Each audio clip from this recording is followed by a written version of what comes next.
Hey guys, it's your host Peabutnutterninja, and we are looking today at engineer PvP, low-level engineer PvP. And first thing you'll notice is that this video is 20 minutes, and there is a good reason for this.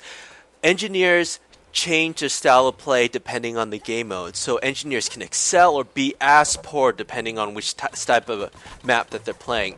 And no other classes have this problem because their class roles do not change.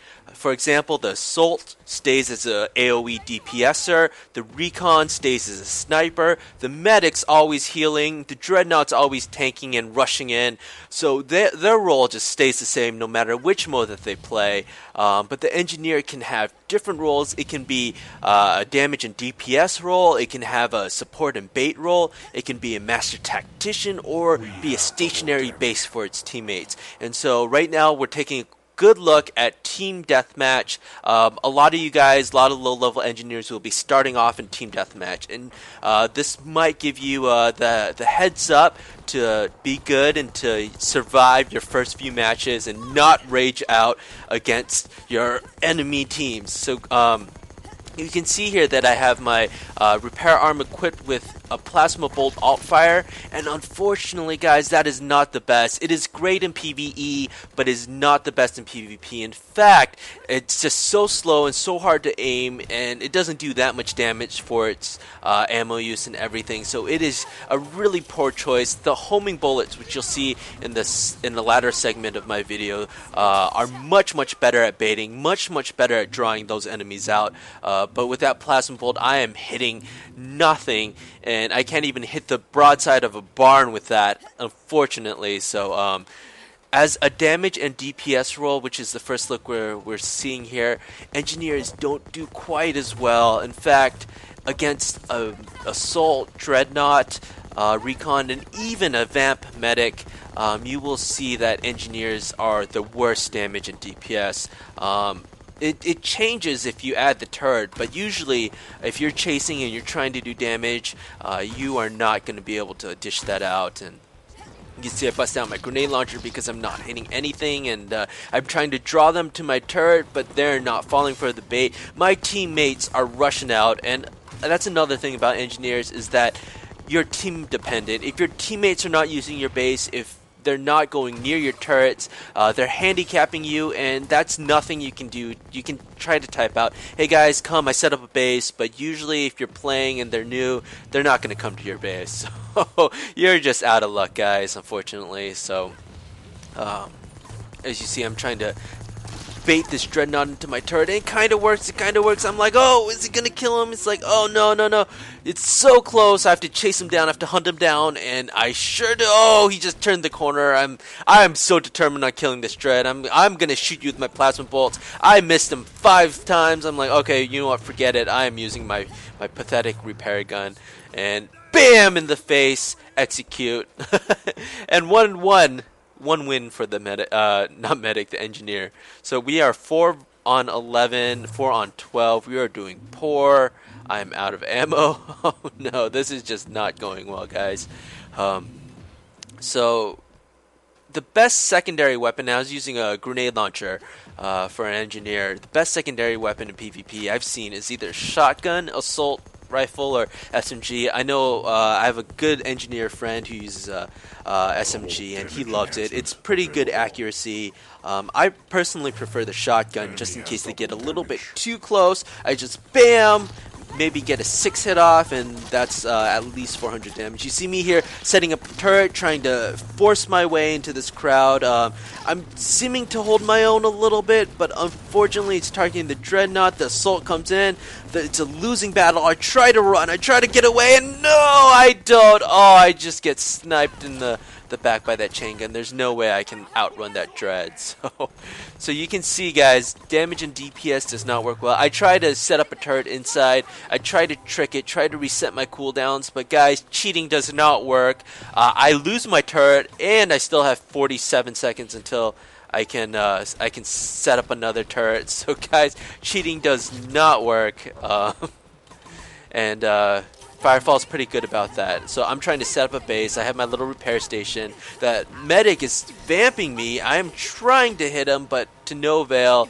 He gets away. He still has plenty of health. And oh no, I run into this assault. I want that medic kill so bad. I'm hiding. Oh no, that assault gets that boom shot on my head, and I go down. I rush back into battle. Here is a much better location for your turrets, guys. When you place turrets, don't put them out in the open like I did before. Right now, I put it kind of behind that fence, kind of behind that metal plating. It's a much better location, and this is great because my teammates are right next to me. They're baiting the guys with me, so you see that medic run straight into my turret. That's how you want to play, guys. You want to bait. You don't want to just run out and try to do DPS. And you see this dread. He's trying to raise. Oh, no, it's assault. He's trying to raise him. See a medic come from behind, and medics versus turrets, guess who wins, guys? I'll give you a hint, it's not the medic. I revive this guy, and I think the medic's trying to run, but my turret has lock on. I turn the corner, and BAM! Snipe! The turret gets him. So turrets versus medic, you guys know who wins. Turrets win. So definitely use that to your advantage. Try to bait the guys. Don't just run out. Don't just DPS, guys. And you saw me as an engineer revive that that other guy. I don't know what his class was. So you can revive as any class, but it's mostly recommended for engineers and medics. And for medics, it's obvious because they have skills that speed up revives and they have the fastest pickup speed. But why, as an engineer, you should revive is because when players are downed in cover of your base, of your turret and your med station, this gives you a lot of cover, and it's perfect. And that way, the enemy does not ruin your party.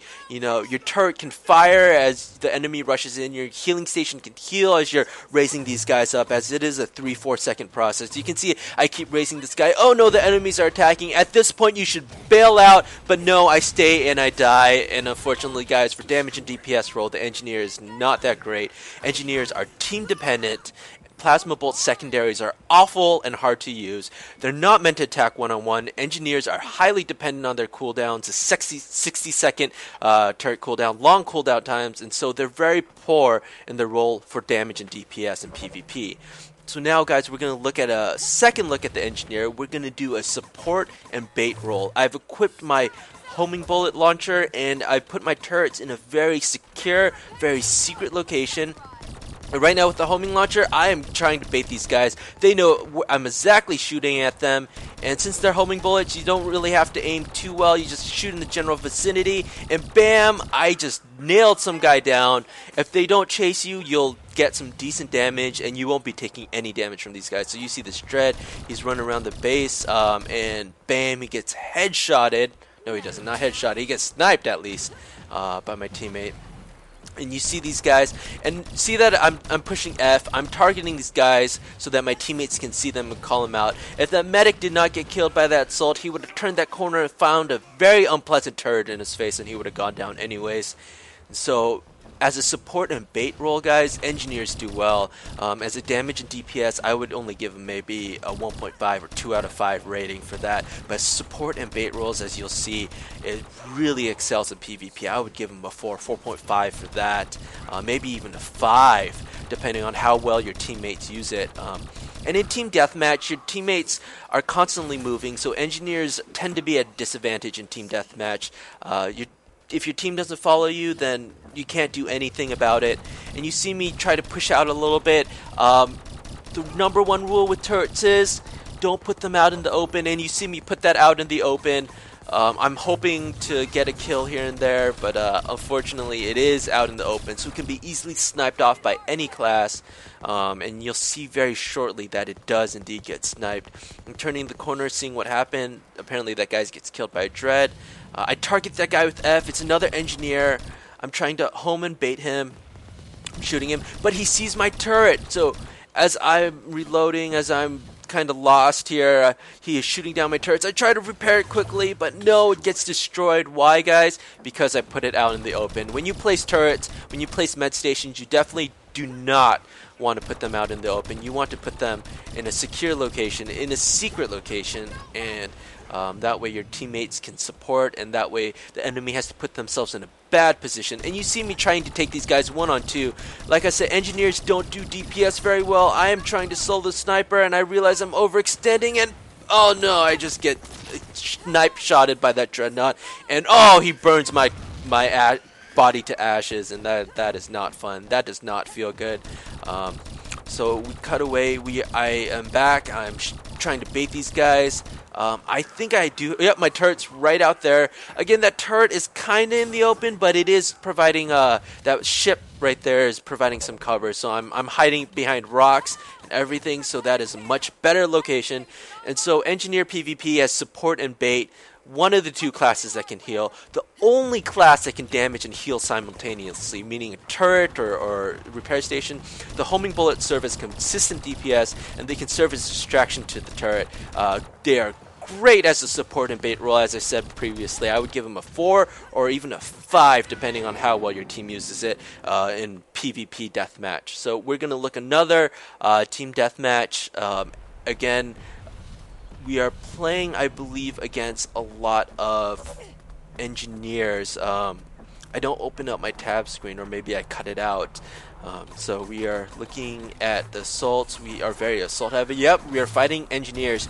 So when you're fighting engineers, it's a game of wits and battles. You're both trying to set up turrets and set up bases. And what's the rule about turrets? 1, you don't put them in the open, and the rule number 2 about turrets is you put them on higher ground. The guy with higher ground wins. If you've watched Star Wars, you know that the guy with higher ground wins in Star Wars 3. So you see my turret firing upon those guys, and me just shooting my homing bullets at those guys, and they have no idea. And here I think I even get a kill. Nope, the assault steals the kill, but that's okay. A kill for my team is a kill for my team. And I'm trying to snipe that engineer there. I think he's dead, actually. And you see I'm actually a little bit low on ammo, which is bad. And the bane of a sniper, bane of an engineer's turrets and bane of an engineer's repair stations are, of course, snipers. They can just shoot them at ease without any real threat. So guys, that's what happens if you put them out in the open. Right now it seems the engineers and the snipers haven't really picked up on the location of my turret, so it's doing okay.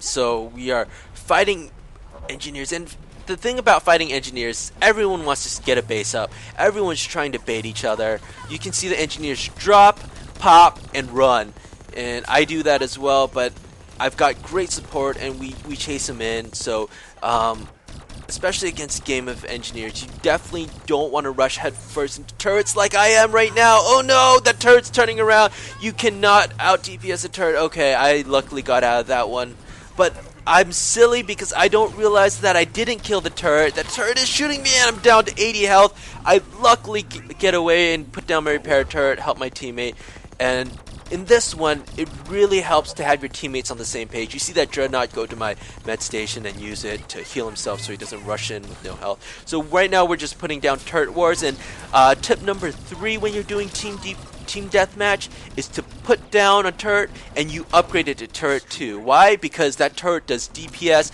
and does so much more damage as a rank 2 than a rank 1. If you were playing a support role, you definitely want to get that med station up first, but in team deathmatch, you definitely want to put that turret to rank 2 so you can get that damage out as soon as you can.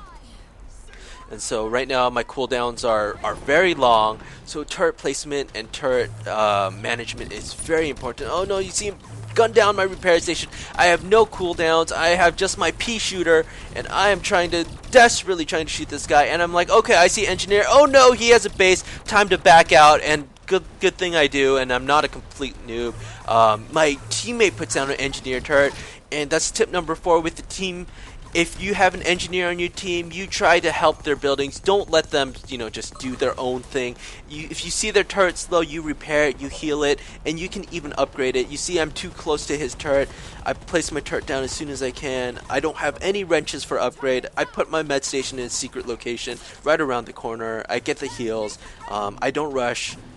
I do believe that they push pretty hard here. My turret's providing me a good backup. And oh, we got a wonderful kill off that engineer. He overextended a little bit against my turrets. You definitely do not want to fight engineer versus turrets, because turrets will always win. Well, maybe not always. Always is a very strong word, but turrets will win most of the time, and you'll just end up dying, or you'll take a lot of damage, and that's just not useful. And we secure the victory thanks to good tactics, good teamwork. So engineers and master technician, you want to try to get the higher ground. You want to be wary of snipers. You want to avoid rushing in alone. You want hit and run deployment. Retreat for team support. Don't run in there. Upgrade turrets in DPS setting, and upgrade medical stations in the support setting, as I said before. So if you guys want to improve your gameplay, those are some tips that might help you. And we're taking now a very special look at Sabotage. And Sabotage gameplay is like attack and defend. One team attacks, one team defends, and right now I'm going to show you just the defense side of it.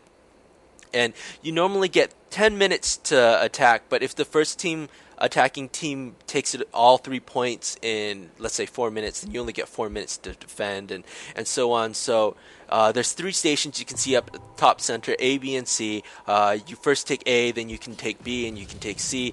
Engineers actually excel in this map. They get probably, if it was rated on this map alone, a 5 PvP rating, because one, they can hack the console the fastest, and you'll see the console located at the A button. I don't think I go up to it specifically, and once the console is hacked, you have to unhack it by holding that E button right on it, and engineers get that super quick hack. You see that I put my repair station and my turrets in kind of a secret location. Unfortunately, this is one of my first times playing the map, and I don't put that repair station in a great spot. In fact, you kind of want to place it closer to the front entrance where most of your guys are, so they can get repaired, but you also want to keep it out of the open. You know, you want to put it kind of in a secretive location. Unfortunately, that's kind of open, and that's kind of far from all the action. And definitely, you want to be constantly grabbing ammo pickups so you can get more wrenches to upgrade all your equipment. The difference between Tier 1 and a Tier 2 med station is from 15 HP per second to 50 HP per second. Actually, I think it's even more than that. But it is significant. It is over 3 times the damage, and same with your turret. So definitely grab that extra ammo whenever you can. And you see me just sniping these guys with my pea shooter, just baiting them, just taking a little bit of damage. And that guy gets down by our team. I execute quickly. You can see them invading, but the turrets and the med stations are just keeping them at bay. And guys, this is a very good setup right now. You can see that dread. Oh no, I get sniped by a long-range mine. Hopefully I get picked up. Yep, this guy is lovely. He's picking me up. Oh no, he's getting sniped. Oh, but he manages to pick up. And do I return the favor? I think I do. I do believe I do. Yes, I return the favor. I say thank you for reviving me. Now here's my med station to heal you up. It is a repair station too, so it will heal him for a lot of health, and he'll be at full health in no time. My turret goes down. I'm trying to place it. I choose the poorest placement right in the open. That's going to get fired down. I decide to upgrade it anyways. I said I put it down. I wasted it. I might as well upgrade it. Oh no, it is going down so quickly. And it's repairing. And oh no, it gets destroyed from behind. And we just push and we push and we are defending the space. The repair station is still up. It's still healing. It's still doing its job. I'm still shooting my pea shooter for those assists and for, that much little bit of damage, and it really does help, guys. It just provides a distraction, and oh no, I'm pushing too far out. I'm seeing what's outside the door. I poke my head out, and it's a big and scary assault, so I run back in. I think my turret should be cooling down very soon. I'm looking to place it down again. When you guys get higher levels, you can get cooldown reductions, and you can reduce your turret's cooldowns down to 35-40 seconds. And so it is significant. It is substantial how much cooldown you can get. So the battle is going well so far, and you see this guy trying to push inside. I got my little repair gun. I run back to my med station. I try to heal, and I do heal, and I'm out healing his damage. That medic runs in a little bit too far, and these guys get cleaned up. So when you're an engineer and you're inside a stationary base, you are an unstoppable fortress. Recons have to snipe down your turrets, or assaults have to snipe down. The enemy team requires a lot more coordination than you do if you're just constantly placing down turrets. Especially at level 10, you unlock force fields, and you can use all four. No, not all four. You can use 3 items at the same time. And oh, my turret goes down, but I get revived by that medic. I hear that repair station, and you see them trying to push, but no, they cannot. My repair station is out, but if we look at engineers as a stationary base, definitely position your deployables in hidden spots. They can excel in both support and DPS. Homing bullets great for damage without exposing yourself to snipers. They can revive undercover and quickest at hacking stations. They are great support and DPS as a stationary base. So the PvP summary, guys, they're versatile. Engineers are capable of DPS and support. They provide lots of distraction. They're not capable of soloing others. They're dependent on team cooperation and dependent on cooldowns. They get a 3.75 rating out of 5. Guys, thank you for watching. Peabutnutterninja signing out.